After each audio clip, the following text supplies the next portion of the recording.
What's good in the hood, YouTube? This is Crazy Samurai sending you on here bringing us another video. Today I'm bringing you guys a video on Power Rangers Super Ninja Steel episode 16. This episode is called Car Trouble, and the episode overall was okay. It was not anything amazing or great.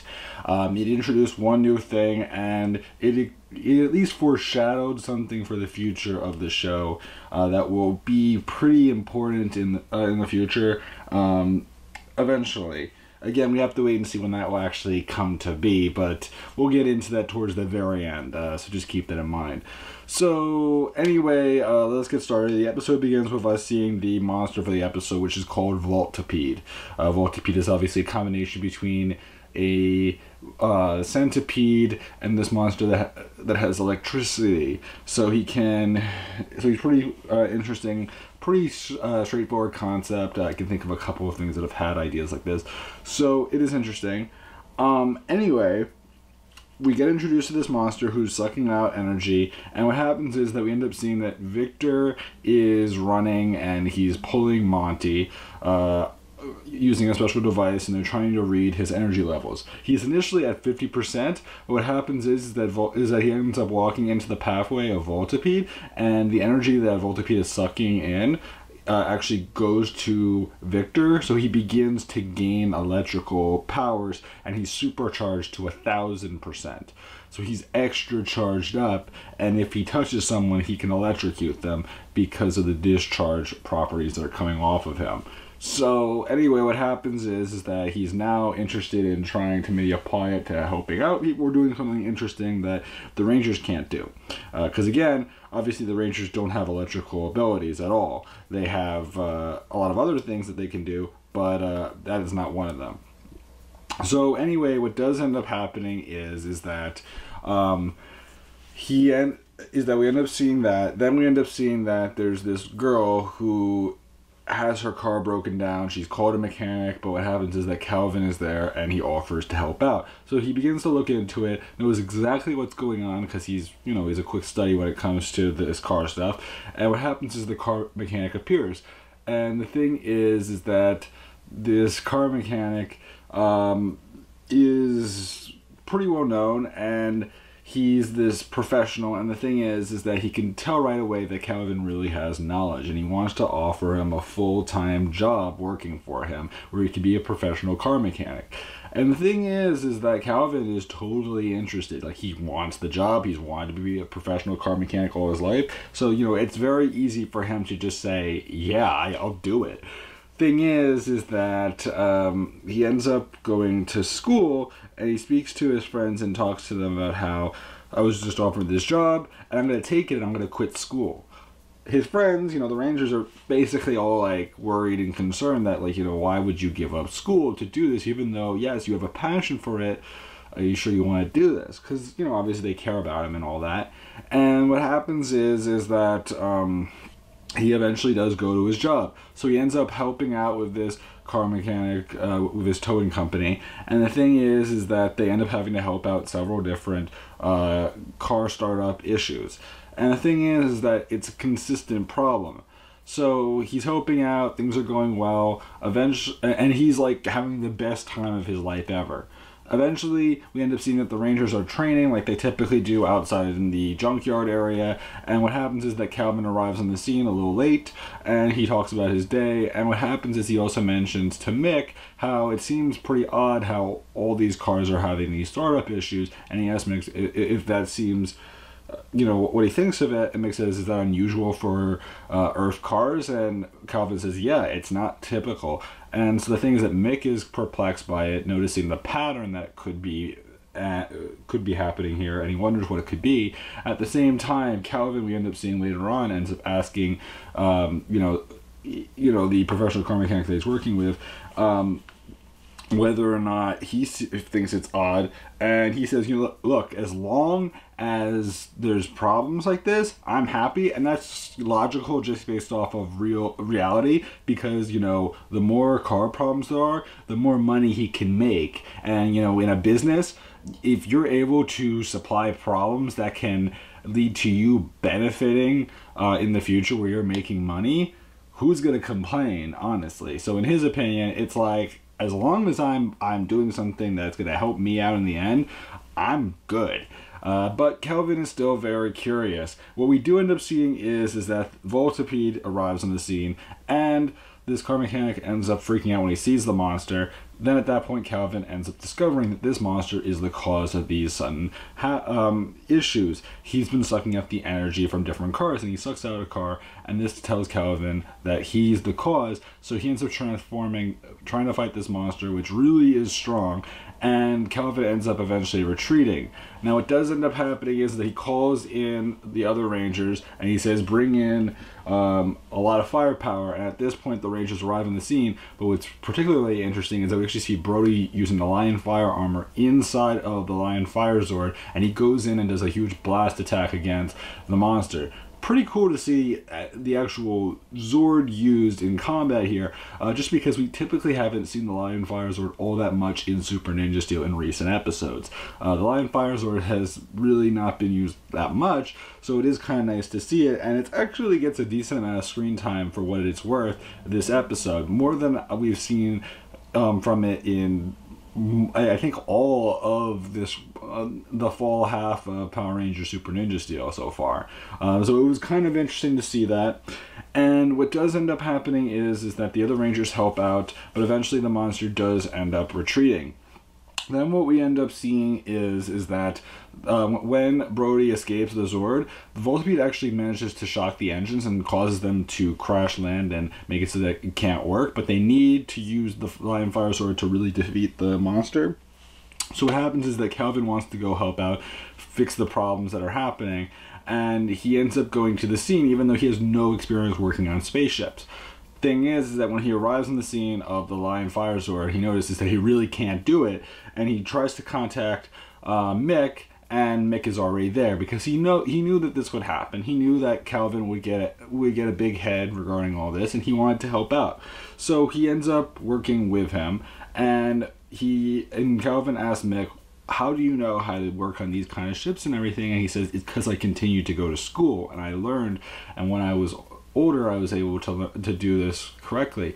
And so this basically taught him is that he should stay in school so that later on in life he can work on bigger things that are harder, more complex, and things that are way more challenging, like a spaceship or like a airplane or like something else that's way complex. So the thing is that he ends up helping out with Mick, and they manage to get it fixed fairly easily after a while. But, it's a learning experience, and there's always a life lesson that tends to happen in a lot of these episodes. So what we do end up seeing is that all that occurs, eventually what does end up happening is that the other Rangers are doing their own thing. What we do end up seeing is that Victor is approached by this secret agent that wants him to help out because of the fact that Victor has these electrical abilities, and he's posted a video online showing his electrical powers that he has. And so the thing is that because of that, what happens is that with his electrical, he's offered a job to work for a secret agent that would be, anonymous and wouldn't be something that would be reported in the news or anything like that, but he would be a hero to the world. And the thing is that Victor showcases his abilities when he uses a special electronic device that he suddenly supercharges and travels around, and he's like, he really does have these electrical powers, so he's offered this job. Now what does end up happening is that in the meantime the Rangers end up eventually being approached by Voltipede again. This time what happens is that they do a bunch of different attacks. They do like their bow, they use like their ninja star bow attack, and so does Levi use his one that's just like the star, the one that he has, which is a little different. And then what happens is that the Rangers end up thinking what can they do to really defeat this monster. Calvin decides to use the Lion Fire armor. So this is the first time we've seen Calvin use it. So the 3 of the Ninja Steel Rangers have used it. Brody, Levi, and now Calvin. As far as things go, toy-wise, they've actually released figures of all 3 of those, but I believe they also released a figure of, or they were supposed to release a figure of Preston with the Lion Fire armor, which means that more likely than not, if that is true, I forget right now based on international spoiler stuff, because I have read about them. I forget if there was an episode that has him using it. I don't think so. I think it's just the three of them, even though they did make a Preston, Lion Fire armor figure, I believe. As far as whether or not White or Pink will get to use it, no, unfortunately. In Japan, they didn't even get to use it in a regular episode. The only time that it was ever really used in Japan was in a special stage show. That's the exception. And that does happen a lot of times where there are certain forms that are exclusive to stage shows in Japan that never end up appearing in the actual show itself. And sometimes America takes those stage show costumes and brings them to America if they feel necessary, although that's less common, just because that it requires original footage. So anyway, what does end up happening is that he manages to defeat Voltipede using the Lion Fire armor, which is pretty cool to see that and used by Calvin. And what happens is that as they defeat the monster, they then end up summoning their Zords. Now, what happens is that as well, I forget the exact order of how this happens, but I believe that Tynamon shows up and he ends up taking one of the stars that they drop. Which star was it? It was actually the Ninja Fusion star. The star that allows them to fuse the Ninja Steel Megazord and the Bull Rider Megazord into the Ninja Fusion Megazord. So that's pretty important, meaning that they can't use that at all, which works with plot, but it's also interesting. Plot in comparison with Japan, because I don't really think they use it all that much anyway after this point, so it kind of works in their favor. So that's interesting to note. It'll be curious to see how that will work in the future. But anyway, that's kind of a key factor to consider in the future of the show. And again, we're getting close to the end of Super Ninja Steel. So anyway, what happens is they end up using the Blaze Megazord to battle against Voltipede, and they manage to defeat Voltipede with their finishing attack that they do, and they win the battle. They do use the Super Ninja Steel mode, which we've seen a lot. We don't see the cannon used, which we see more often with the Ninja Steel Megazord. The Lion Fire Zord is used in the battle, although they don't use the robot mode. They just use the Lion Fire Zord. What I was kind of hoping for was that maybe this episode would be the episode where they combine the Blaze Megazord with the Ninja Steel, with the Blaze Megazord, because the Lion Fire Zord, when it's in its robot mode, is supposed to be able to combine with the Blaze Megazord. We just haven't had that happen yet, but it should be happening, I believe, in the next 2 episodes, if I'm not mistaken. So look forward to that, if not a little later. I forget exactly which episode it's supposed to be in, but it should be coming up fairly soon that we'll finally get to see that last major combination in the show. That's like the one Megazord combination that's still missing right now. But it should happen very soon. As far as things go after they defeat Voltipede, we end up seeing from the villain base that they're not very happy with what happened with Voltipede and how he functioned, but Tynamon shows the Ninja Fusion Star, and Manamodius is rejoiced by the fact that they were able to at least gain something from the Rangers, and now they're put at a disadvantage because they can't use that combination. That is interesting and important to note. As far as how many episodes before they'll actually notice it, we'll have to wait and see. It might be next episode, it might be the one afterwards, but I'll be curious to see which episode they'll suddenly realize they don't have that. As far as things go from here, what we do end up seeing in the junkyard is that the Rangers are all hanging out. Levi is playing his guitar, and suddenly, the car mechanic that he's working with comes over and he wants Calvin to work with him still. And the thing is that Calvin talks about how he wants to continue to be in school, and this guy he was working with respects him and totally understands and thinks that he made the right decision staying in school for now. Calvin really mentions the fact that he wants to become something better, and he wants to be able to in the future, you know, work on spaceships, work on airplanes, do things that are way more complex in the future. So all that is good. What we do end up seeing in the meantime as well, following this, is that Victor is finally being put on a really serious mission where he has to restore power to all of Summer Cove, and he ends up using his electrical abilities to recharge the power in the area, and he goes to a like energy system and supercharges it, and when he restores the power, everything's restored in the area power-wise, but he loses his electrical abilities. And what happens is that the secret agent that he was working with basically retreats at this point because he realizes, well, I guess Victor's not helpful anymore.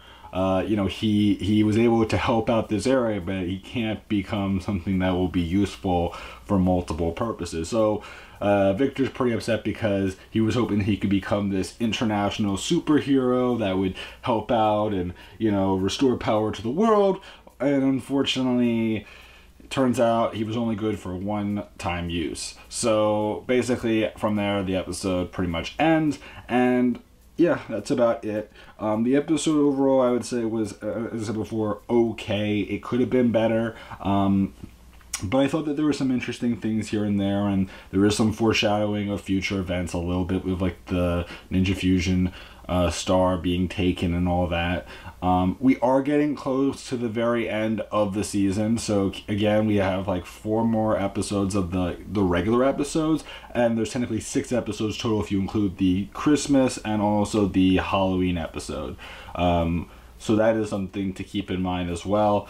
As far as things go overall, I'm definitely looking forward to seeing how this show will end off. I mean, I've already read about the international spoilers, and I know what's gonna happen in the end, but at the same time, reading about it and actually seeing it are 2 very different things, and you only get so much from reading about the international spoilers because they really just focus on the highlights. They don't really focus on the smaller details and like the plot as much. They kind of just, you know, give you a general idea of what happens without going into like specific details of the story, which is not bad, but it doesn't give you everything that there is to keep in mind. So anyway, I'm looking forward to seeing episode 17. As far as when the Halloween episode is coming out, I forget exactly the date. Also, it's good to finally see that the titles are starting to be announced, because for a while we just only knew the French titles that were revealed, and we didn't really know the American titles. So it is good that we're starting to learn of those titles finally, just because then we know when we think back to these episodes, what are they actually called in America? Because again, in these other countries, it's just the translations that we really know right now in some instances, but we're starting to know, I think we know up to episode 19's title. We still don't know, actually it's either, I think it's 18 we know up to. I don't think we know up to episode 19 yet. But keep it in mind, and it does look like Super Ninja Steel might be ending fairly early, which is kind of unfortunate, but at the same time I kind of have this feeling in my mind that they're trying to do that intentionally just because they want to get the show done with, which is a good and a bad thing. It's a good thing in the sense is that, you know, they can really focus their attention on building up Hasbro, but at the same time, the negative is that it doesn't feel like they're really taking as much time, and the show will have a longer hiatus period, which is kind of more frustrating because the show's not supposed to return until February. So just keep that in mind. So anyway, that's about it for me, guys. Please remember to like, comment, subscribe. I'd love to know your guys' opinions about all this and more. And hope to see you guys in the next video. So until then, guys, I am Crazy Samurai 71, and goodbye, guys.